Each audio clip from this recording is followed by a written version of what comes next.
Okay. Yeah, thank you very much, media, for this particular press briefing from our CEPO.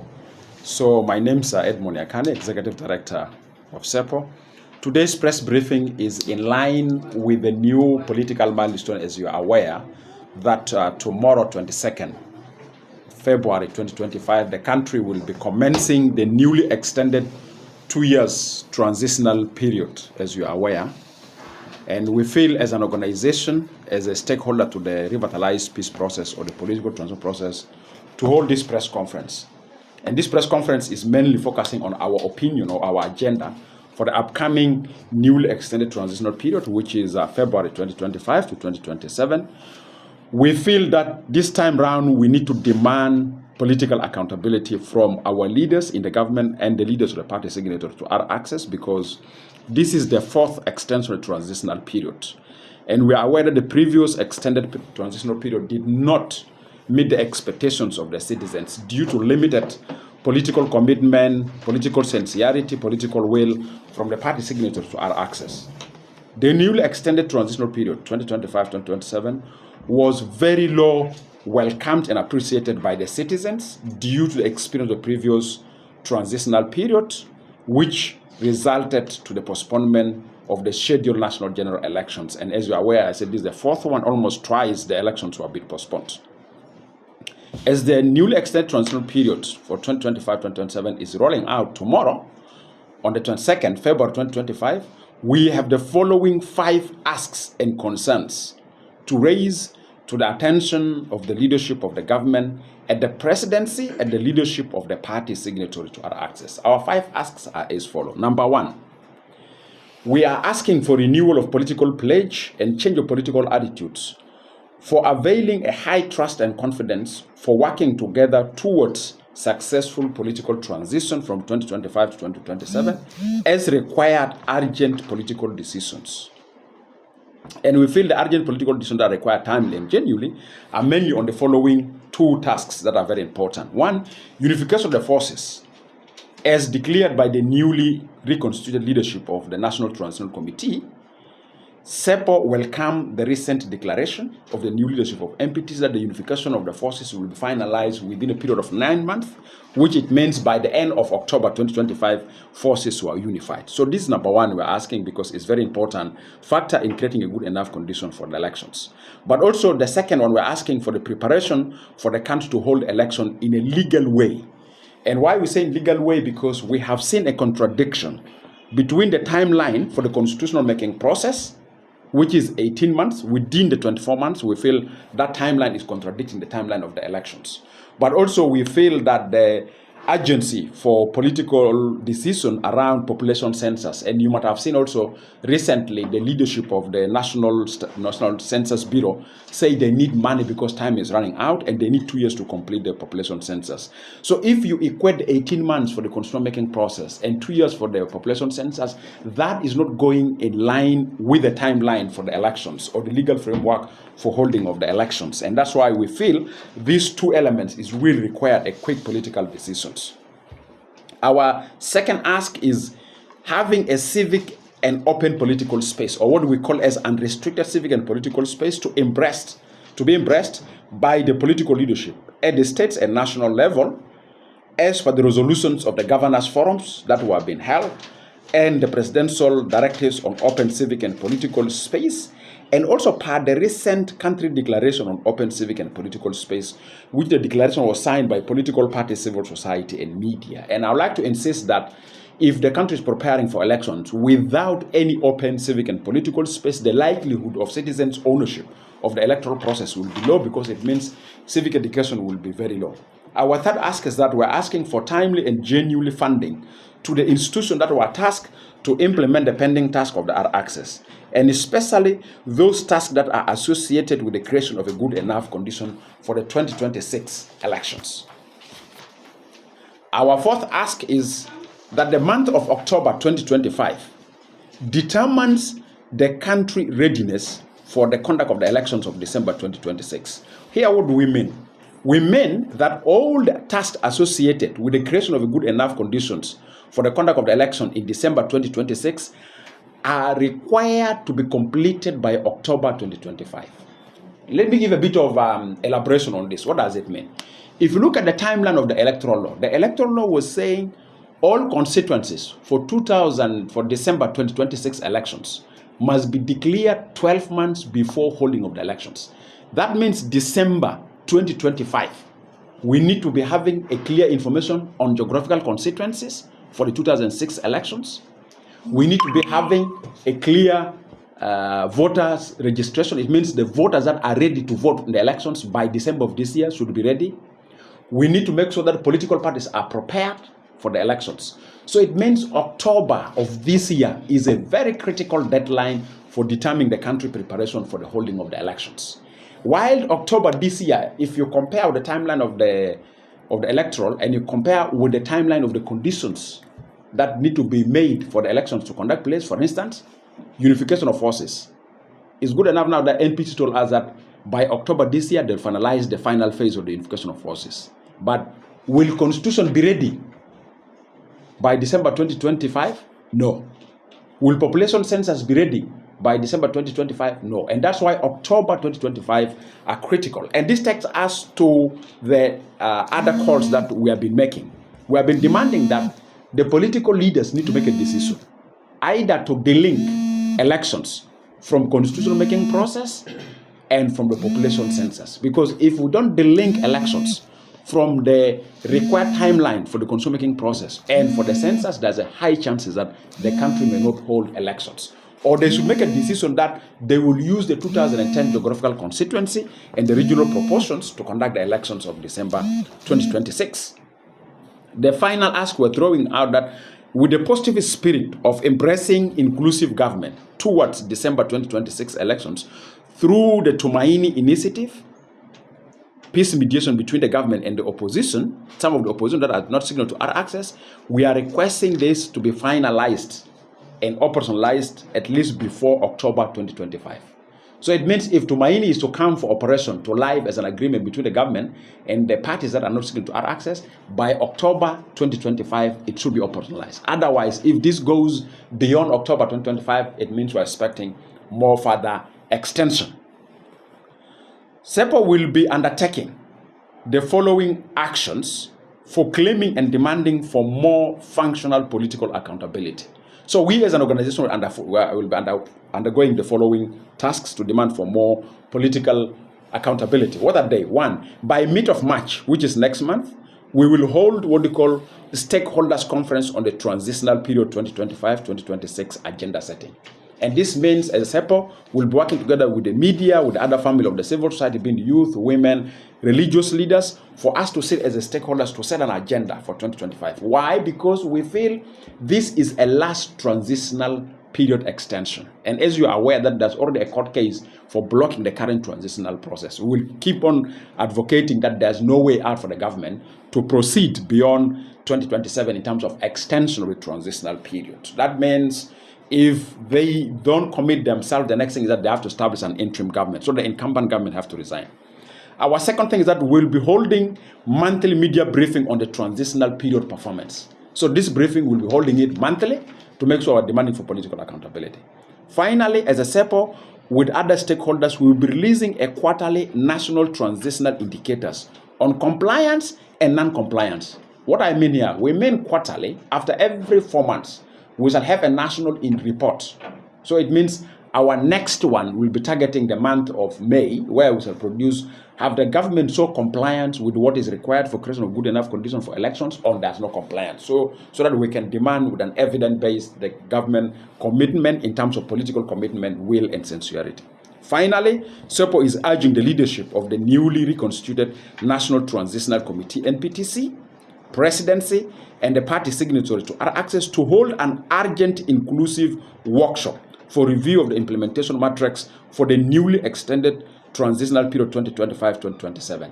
I'm trying to show you that if you look at the matrix that was shown to us by the government, this matrix is not intended for elections to be held by December 2026.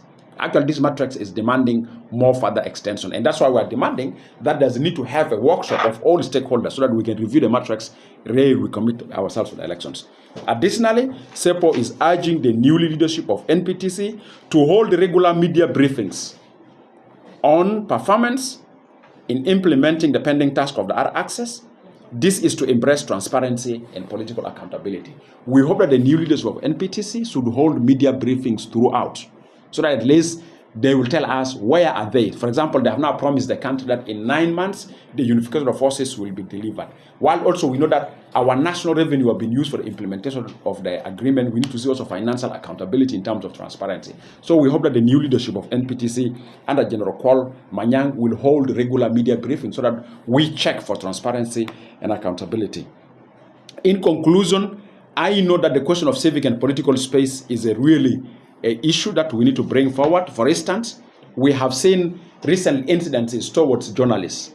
We have seen a former journalist of SSBC and editor-in-chief of Dawn who have been locked in, but good enough, the former journalist of SSBC was released, but still the former editor of Dawn newspaper is in. And we have seen also a fresh media journalist being threatened. The journalist of iRadio, Al-Hadi Awari, will be receiving phone calls with death threats, and I'm quite sure this is also soon is going to raise up. I would like to appeal to the new leadership of National Security Service that without open civic and political space, the citizen will never own the political transitional process. But also I would like to communicate to the leadership of the country and the leadership of security institution that if you want to provoke citizens to be against the incumbent government, or you want to mobilize them, is actually restrict their civic and political space. Allow them not to speak, allow them not to talk. It will be rough. And that's why I'm calling upon the new leadership of the National Security Service to ensure that civic and political space is observed, and other security institutions to ensure that civic and political space is observed. But also we are aware that some security agencies are establishing detention cells that are illegal. As we have seen a removal of illegal checkpoints, we need to see also closure of illegal detention centers that are not known, because as checkpoints have been removed, which is directly dealing with revenue and trade and businesses, we have also illegal detention centers that are shrinking our civic and political space. So we want to call upon His Excellency, specifically President, to direct the new leadership of the security institutions to ensure that illegal detention centers that sometimes we find people are detained are very critical to be done. And I'm quite sure the leadership of Central Equatorial State under His Excellency Governor Jadala should also take a step of ensuring that the Central Equatorial State and other states should not be having illegal detention centers. And this is in line with the 8th Governors Forum resolution, where it have called state leadership to ensure that they embrace freedom of expression, media, and assembly. And part of the things that is against freedom of expression, media, assembly is when state governors allow illegal detention to be held. And actually also I'd like to take this opportunity to call upon His Excellency President that some of his subordinates who are politicians and in the security uniform have established illegal detention centers. And we have seen this in the country becoming a new culture, that people who feel does not want to be checked or doesn't need to be questioned for check and balances, normally they threaten people with illegal detention centers. So this is serious that I would like to bring forward. Not to conclude, I would like to add other concerns that as we are in this press briefing, we have seen the evolving situation that is posting a potential country return to violence, the development in Nasir. We have a contradictory message in the media. Some people say the forces that were deployed to Melekal is for replacement of the long overstayed SSPDF soldiers in Nasir.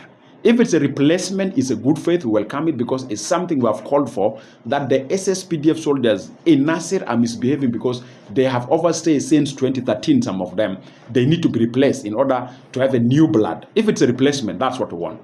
But if it's a civilian disarmament, then we are calling for comprehensive national civilian disarmament. But also I would like to call upon politicians and the leadership of the White Army. If there's any dispute, shouldn't be resolved through guns, because we have seen how much the White Army are mobilizing and we have seen the videos. And my call that nobody have the responsibility to provide safety and security to civilians apart from the state agencies, being police or being national security or being the military. So the situation of Nasir is disturbing, and we have seen this situation also evolving in locations like Tombra, like Bazia. That's very important that we need to take it forward. As a media, I would like to bring this to your attention. As you are going to amplify. I'm amplifying my voice on the voice of the citizens. It seems there's a huge silence on the recent political development. We are asking SPLM as a ruling party to come out and brief the public on the SPLM leadership changes. How is it been welcomed? Because people feel disturbed, and even in every street, a sound of a barrel will say out there, so we want to see them coming forward that as a party, and specifically I already request the media section of SPLM as a ruling party that they have done recently political changes. Let them brief the citizens. How is that welcome? Because 2013 have a link with the political leadership shifts in the SPLM. So we hope that there will be no silence. We need to see clarity and accuracy to the public attention so that at least the public gets shifts. And this also go with a call for an urgent appointment of a county commissioner for Maban, which have overstayed, appointment of a relevant and professional minister for health. We always have problem with the question of quality of ministers for the Ministry of Health. An appointment of a genuine and a peace promoter governor for Western Equatorial State. That is the messages that I'd like to convey in this press briefing. You are most welcome if there's questions following what I have shared. Thank you very much.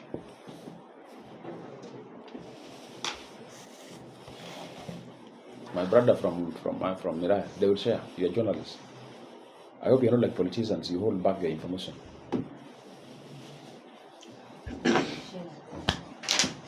That okay? No questions. We have got enough news. It's good, quiet. What is your take on the close of the schools by the government, especially message to the Minister of Environment and Forestry, including IGAD? Following the heats. Following the heats in the town. Yes.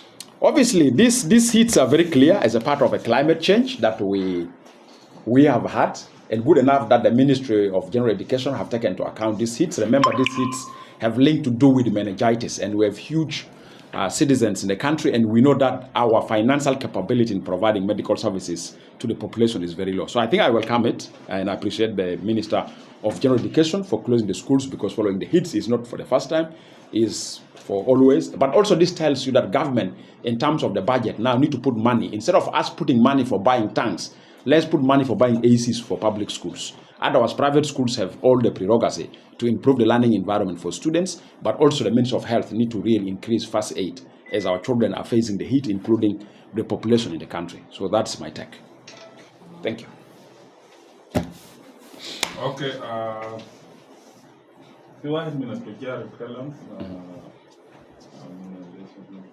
البورد والحاجات انه الدولار بقى ماشي في الزياده. ده نتيجه للخطوه اللي عملوها في نمله بتاع العربات انه يزيدوا عليه قروش وكان في مسافرات وكده. So انت بتقول شنو في الحاجه ده؟ أول حاجة بحتاج for the first time to do with the one-stop center in Nimule, which was a good introduction of a collection of a revenue. That's a very good one. But I think the fees that are declared in one-stop center in Nimule need to be declared publicly to the traders to know exactly how many fees were being charged and who is charging. Because one of my main concerns, I've been on the ground in Nimule, you might have seen there are so many centers for collection of revenue in Nimule, which President, during the oath of the current Minister of Finance, have instructed the Minister to centralize. And I hope that the one-stop center will centralize it. But I'm still feeling people are dodging the one-stop center by having other introduced taxes that they are collecting. This is one thing. The rates were increased. And I think for me, this comes now the responsibility of the central bank. Instead of the central bank auctioning dollars for commercial banks to go with, the central banks now avail dollars to the business community in order to fight this question of the rates that were introduced. But I think also there's a need for the ministers, and specifically the new appointed vice president to the economic cluster, to really take practical steps to review the question of taxes and revenue versus what citizens want as a prices for affordable commodities in the market. So for me, the call goes back to the newly appointed Vice President for Economic Cluster to ensure that he review the revenue base and the revenue rates per the new financial budget so that at least they can introduce the rates. But the traders have the right to say things prices have increased, or they have increased prices because they have faced a new increment in the generation of the revenue as per the one-stop center in Nimule. But also following your question, I would like to take this opportunity. I've seen His Excellency Vice President for Infrastructure pay a visit to Nimule, and of course his visit also have link with the one-stop center as an infrastructure. But we have seen the status of Nimule Road. My concern that in the next 2 months, if Nimule Road is not rehabilitated, if the rain started, Nimule Road, some parts will not be passable for the citizens to move between Juba and Uganda, and that may have economical consequences on our citizens.